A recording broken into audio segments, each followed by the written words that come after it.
ముందుగా మీడియా మిత్రులకందరికీ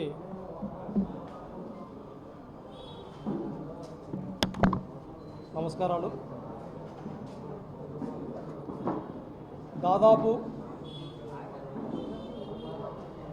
కూటమి ప్రభుత్వం ఏర్పడి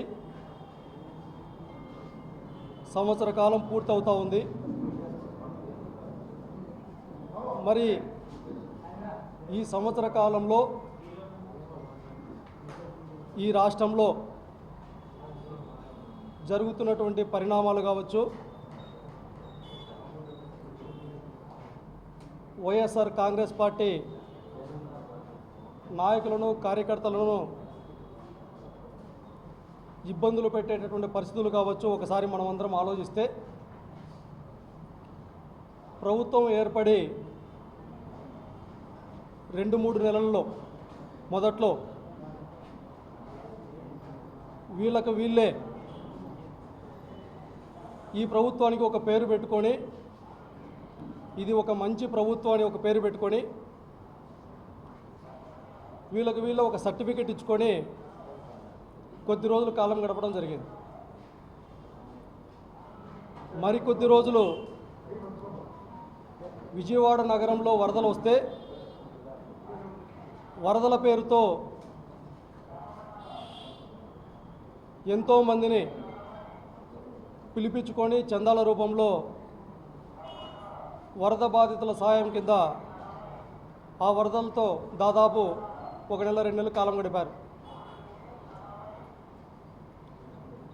మరి అటువంటి సందర్భంలో ఎక్కడ ప్రజలు అయ్యా మాకు మీరు చెప్పినటువంటి హామీలను నెరవేర్చండి అని అడుగుతారో అనేటటువంటి భయపడి వెంటనే ప్రజల మనసును డైవర్ట్ చేయడానికి చివరికి ఏడుకొండలవాడు వెంకటేశ్వర స్వామిని కూడా రాజకీయాల్లోకి తీసుకొని వచ్చి తిరుమల లడ్డూలో కల్తీ జరిగింది అని చెప్పి ఆ అంశాన్ని కూడా దాదాపు 1 నెల 2 నెలల పాటు కొనసాగించారు. మధ్యలో ఎంటర్టైన్మెంట్ కోసం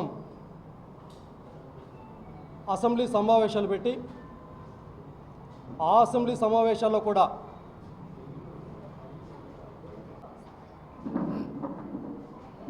నాటకాలు కళాకారులతో వేపిస్తారు. మామూలుగా వీళ్ళే ఎమ్మెల్యేలు ఎంపీలు నాటకాలు వేసుకుంటూ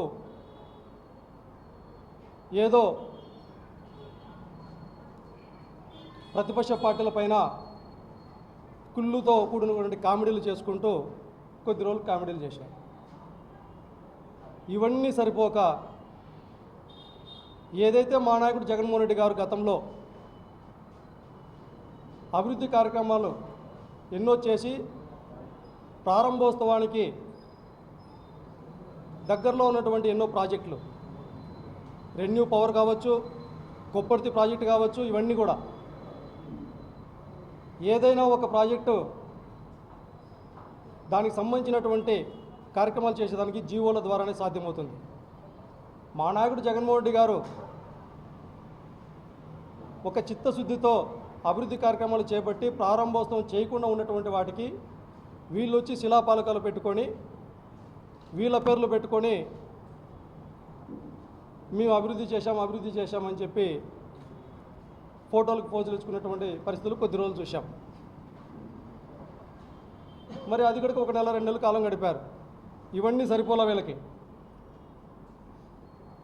సరిపోక మరి ఆంధ్రప్రదేశ్ రాష్ట్రంలోనే కాదు అలా ఢిల్లీ వెళ్ళిపోయి రావాలనేసి కాఫీ తాగాలంటే ఢిల్లీకి వెళ్ళా. 40 సంవత్సరాల పొలిటికల్ స్టార్ చంద్రబాబు నాయుడు గారు ప్రధానమంత్రి గారితో ఈరోజు కాఫీ,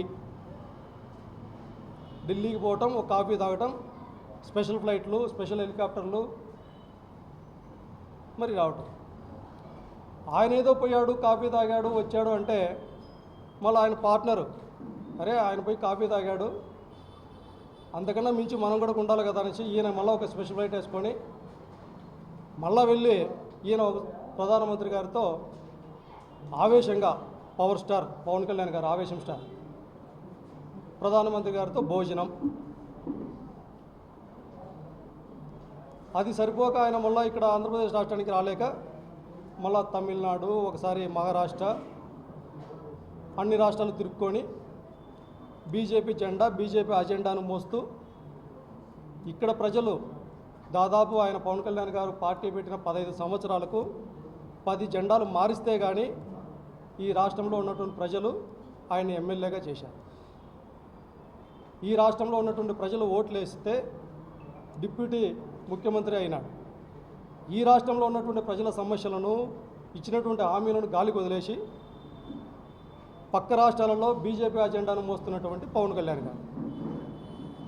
సరే, ఆయనంటే తిరిగాడు అనుకోవచ్చు. ఇంకొక నాయకుడు రెడ్ బుక్ స్టార్ లోకేష్ గారు, తండ్రి కాఫీ తాగి వచ్చాడు, ఢిల్లీకి పోయి పార్ట్నర్ ఏమో పోయి భోజనం చేసుకొని వచ్చినాడు, అంతకన్నా మించి నేను కూడా ఉండాలి కదా అనేసి ఒక ఆతృతతో ఈయన ఏకంగా కుటుంబంతో సహా పోయి ప్రధానమంత్రి గారితో 3 గంటల సేపు విందు. నేను అడుగుతూ ఉన్నా ఈ నాయకులందరినీ, ఈ ముగ్గురు నాయకుల్ని, మీరు ప్రధానమంత్రితో కలిసి ఒకరేమో కాఫీ తాగి, ఒకరేమో భోజనం చేసి, ఒకరేమో విందు భోజనం చేసి పోటీలు పడి మరి మీరు ఢిల్లీకి పోతున్నారే. ఈ రాష్ట్రంలో ఉన్నటువంటి ప్రజల యొక్క పరిస్థితులను ఏ రోజైనా, ఏ నిమిషమైనా మీరు ప్రధానమంత్రి గారితో చర్చించినారా? లేదే. మరొకసారి రేపు నెల జూన్ 21వ తారీఖుకే ఈ రాష్ట్రానికి వస్తూ ఉన్నాడు. యోగా చేయండి, ఆరోగ్యంగా ఉండండి చెప్పి వెళ్ళేదానికి మాత్రమే వస్తున్నాడు. మరి ఈ రాష్ట్ర పరిస్థితులు ఏంటి? ఈ సంవత్సర కాలంలో ఇవన్నీ చేసేదానికి ఈ రాష్ట్ర ప్రజల పేరుతో మీరు చేసినటువంటి అప్పులు 1,35,000 కోట్ల రూపాయలు. ఈ 11 నెలల్లో మీరు చేసినటువంటి అప్పులు. ఒక పక్క అప్పులు చేయటమే కాకుండా ప్రజల నడ్డి విరిచే విధంగా 3 సార్లు విద్యుత్ ఛార్జీలు పెంచడం జరిగింది. భూముల రిజిస్ట్రేషన్ ఛార్జీలు పెంచడం జరిగింది. నిత్యావసర వస్తువులు ధరలు పెరిగినాయి. ప్రజలు ఒక పక్క ఇబ్బందులు ఉంటా ఉంటే, మరొక పక్క మీరు గత నెల రోజులుగా చూస్తూ ఉన్నాం ఈ రాష్ట్రంలో మహానాడు పేరుతో మరొక అంశాన్ని తెరపైకి తీసుకొని వచ్చారు. సరే, గత నెల రోజులుగా దాదాపు 175 నియోజకవర్గాలు ఉంటే 175 నియోజకవర్గాల్లో కూడా మినీ మహానాడు పేరుతో మరి జిల్లా స్థాయిలో దాదాపు 26 జిల్లాల్లో కూడా జిల్లా స్థాయి మహానాడు పేరుతో ఈరోజు వైఎస్ఆర్ జిల్లాలో రాష్ట్ర స్థాయి మహానాడు జరుపుతూ ఉన్నారు. ఈ మీడియా సందర్భంగా నేను అడుగుతూ ఉన్నా,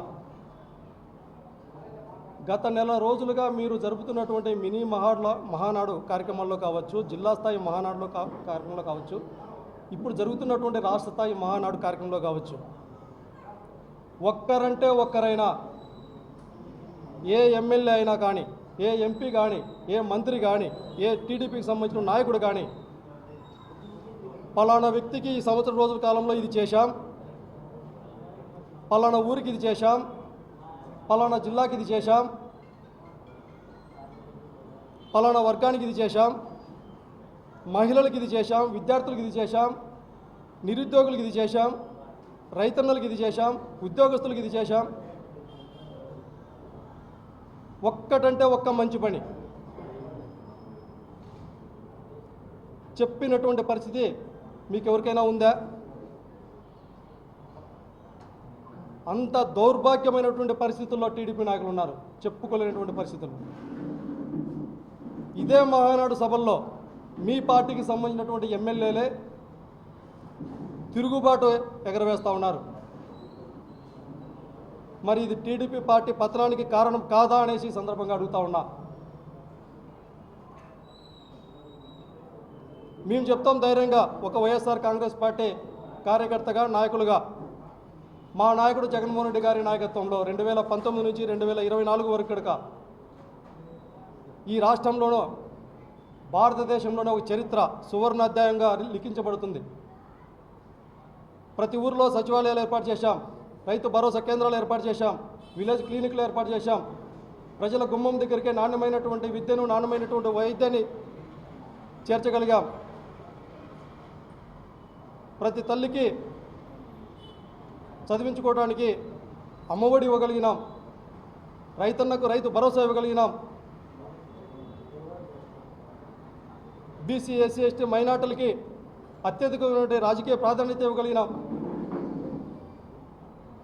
భోగాపురం ఎయిర్పోర్ట్ చేయగలిగినాం, మెడికల్ కాలేజీలు కట్టగలిగినాం, ఉద్దానం కిడ్నీ బాధితులకు గొప్పగా మౌలిక సదుపాయాలు ఏర్పాటు చేయగలిగినాం. ప్రతి ఊరిలోనూ ప్రభుత్వ ఆస్తులు పెంచగలిగినాం. ప్రజల జీవితాల్లో వెలుగులు నింపేటటువంటి ప్రయత్నాలు ఒక చిత్తశుద్ధితో, ఒక అంకితభావంతో జగన్మోహన్ రెడ్డి గారి నాయకత్వంలో వైఎస్ఆర్ కాంగ్రెస్ పార్టీ ప్రభుత్వం 2019 నుంచి 2024 వరకు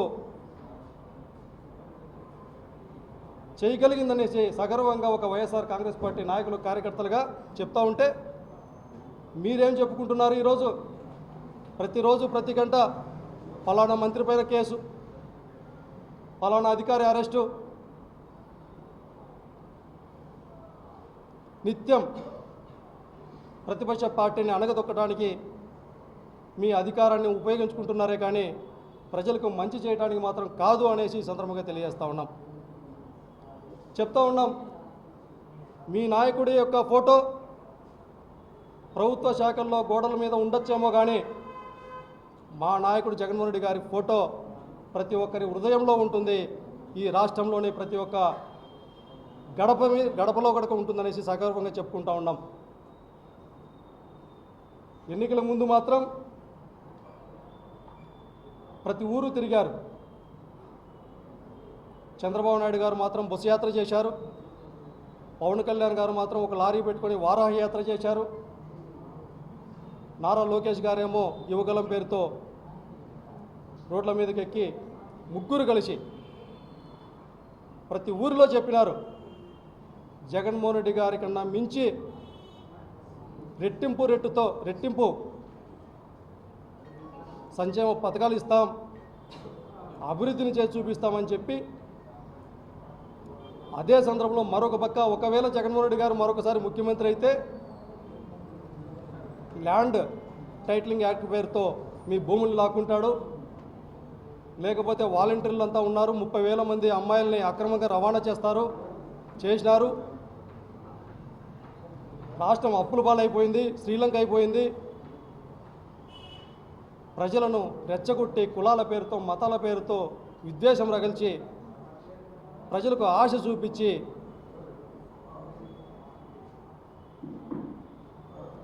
ప్రతి ఊరు తిరగటం వల్ల కొంత శాతం మంది ప్రజలు ఒక ఆలోచన చేసినారు ఎన్నికల ముందు, అయ్యో ముసలాయన చంద్రబాబు నాయుడు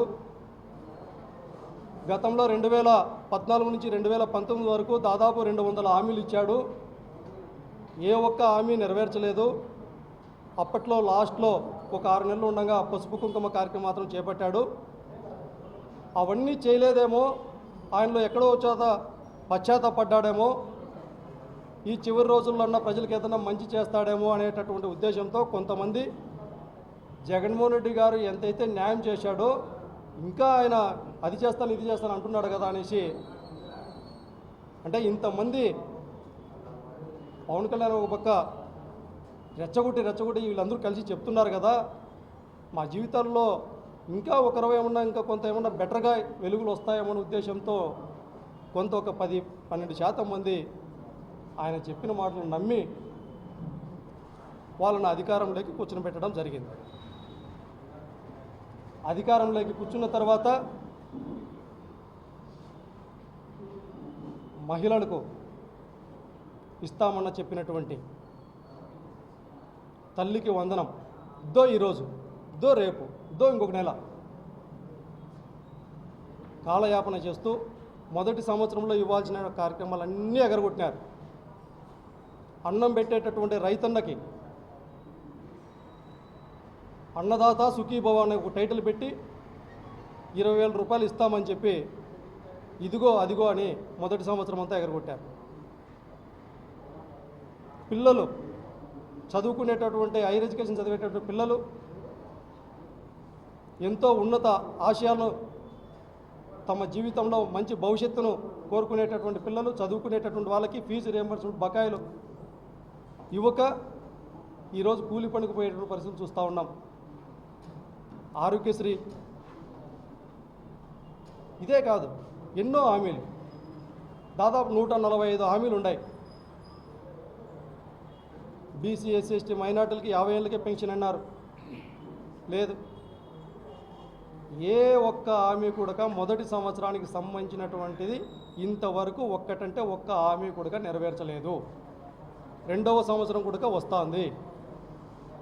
ఇప్పుడు మొదటి సంవత్సరానికి సంబంధించినటువంటి హామీలు నెరవేరుస్తారా, లేదా రెండవ సంవత్సరానికి సంబంధించినటువంటిది మరి తూతూ మంత్రంగా ఏదో అన్నదాత సుఖీభవ లేకపోతే తల్లికి వందనం అనేసి కొంత వేసేసి చేతులు దులుపుకుంటారా అనేసి ఈ సందర్భంగా ప్రశ్నిస్తూ ఉన్నాం. అందుకే ఈ రాష్ట్ర వ్యాప్తంగా ప్రజల పక్షాన చంద్రబాబు నాయుడు గారికి సూటిగా అడుగుతూ ఉన్నాం. అయ్యా చంద్రబాబు నాయుడు గారు, హామీలను నెరవేర్చడం అంటే అధికారం ఉంది కదా అనేసి ఇష్టం వచ్చినట్లు ప్రతిపక్ష పార్టీ నాయకులపైన కార్యకర్తలపైన కేసులు పెట్టి అరెస్టు చేసినంత సులభం కాదు. హామీలను నెరవేర్చడం అంటే మానవత్వంతో కూడినటువంటి ప్రజల పట్ల ఒక చిత్తశుద్ధి, ఒక అంకిత భావం, చేయగలననే ఒక తపన ఒక జగన్మోహన్ రెడ్డి గారి మాదిరిగా ఉంటేనే ప్రజలకు ఇచ్చినటువంటి హామీలు నెరవేర్చేదానికి సాధ్యమవుతుందనేసి సందర్భంగా తెలియజేస్తూ ఉన్నాం. మరొక పక్క ఈ రాష్ట్ర ప్రజలు కూడా విన్నవించుకుంటా ఉన్నాం. ఇప్పటికైనా ఒకసారి ఆలోచించండి. చెట్టు నాటి నీళ్లు పోసి వ్యవసాయం ఏ విధంగా చేస్తారో కష్టపడి ఆ విధంగా రాజకీయం చేసినటువంటి వ్యక్తి జగన్మోహన్ రెడ్డి గారైతే, పంట పండిన తర్వాత కాయలకు తన పేరు పెట్టుకొని రాజకీయం చేసేటటువంటి వ్యక్తి చంద్రబాబు నాయుడు గారు. అందుకే వైఎస్ఆర్ కాంగ్రెస్ పార్టీ జగన్మోహన్ రెడ్డి గారి నాయకత్వంలో ఈ రాష్ట్రంలో ఉన్నటువంటి మేధావులు, విద్యార్థులు, ప్రజా సంఘాలు, వైఎస్ఆర్ కాంగ్రెస్ నాయకులు, కార్యకర్తలు, ప్రజలు ప్రతి ఒక్కరు కూడా ఒకసారి గట్టిగా ఆలోచించి జగన్మోహన్ రెడ్డి గారి నాయకత్వాన్ని బలపరుచుకొని ఈ రాష్ట్రానికి పట్టినటువంటి దరిద్రాన్ని వదిలించుకోవటానికి చేయి కలుపుదామనేసి ఈ సందర్భంగా తెలియజేస్తూ, జరుగుతున్నటువంటి మహానాడు కాదు, నయ్య వంచనకు గురి చేసినటువంటి దగానాడు అనేసి ఈ సందర్భంగా తెలియజేస్తూ, కేవలం మా నాయకుల పట్ల విషం చిమ్మటానికి మాత్రమే మీరు కార్యక్రమాలు పెడుతున్నారే కానీ ప్రజలకు ఉపయోగపడే విధంగా లేదు. ఈరోజు కడపలో జరుపుతూ ఉన్నారు. అమరావతిలో భోంచేసి రాయలసీమకు వచ్చి చేతులు కడుక్కునే విధంగా ఇక్కడికి రాయలసీమలో కడపకు వచ్చి మహానాడు పేరుతో రాజకీయాలు చేస్తూ ఉన్నారు. మరి ఇదే కడప నడిబొడ్డున గండికోట రిజర్వాయర్ ప్రాజెక్టుకు సంబంధించి కావచ్చు, అన్నమయ్య రిజర్వాయర్ ప్రాజెక్టుకు సంబంధించిన నిర్వాసితులకి మీరు చెప్పినటువంటి ఆదుకుంటామని ఇంతవరకు లేదు. కడప ఉక్కు కర్మాగారం ఏర్పాటు పూర్తి చేస్తే వేలాది మందికి ఉద్యోగ అవకాశాలు ఇస్తారు. అవన్నీ చేయగలిగితేనే ఆ ప్రాంత ప్రజలు పండగ వాతావరణం జరుపుకుంటారు. కానీ మీరేదో వచ్చి పసుపు జెండాలు కట్టుకొని మహానాడు కార్యక్రమాలు పెట్టి మా నాయకుల్ని తిట్టినంత మాత్రాన మళ్ళీ దానికి మహానాడు ఒక పండగ ఎందుకు చేసుకుంటారు? పండగ ప్రజలు ఏం చేసినారని, ఏం ఉద్ధరించినారని పండగ వాతావరణంలో చేసుకుంటారు? సూటిగా అడుగుతూ ఉన్నాం. ఇచ్చినటువంటి హామీల పట్ల చిత్తశుద్ధితో అమలు చేయండి. మేమేం గొంతమ్మ కోరికలు కోరటంలే ప్రజల పక్షాన. మీరేదైతే హామీలు ఇచ్చారో ఆ హామీలు మాత్రమే నెరవేర్చమని చెప్పి అడుగుతూ ఉన్నాం. అందుకే హామీల పట్ల చిత్తశుద్ధితో అమలు చేసేటువంటి కార్యాచరణ రూపొందించండి. లేకపోతే వైఎస్ఆర్ కాంగ్రెస్ పార్టీ ఆధ్వర్యంలో జగన్మోహన్ రెడ్డి గారి నాయకత్వంలో ఉద్యమాలను తీవ్రతరం చేస్తామని ఈ సందర్భంగా ప్రభుత్వాన్ని హెచ్చరిస్తూ ఉన్నాం. జై జగన్.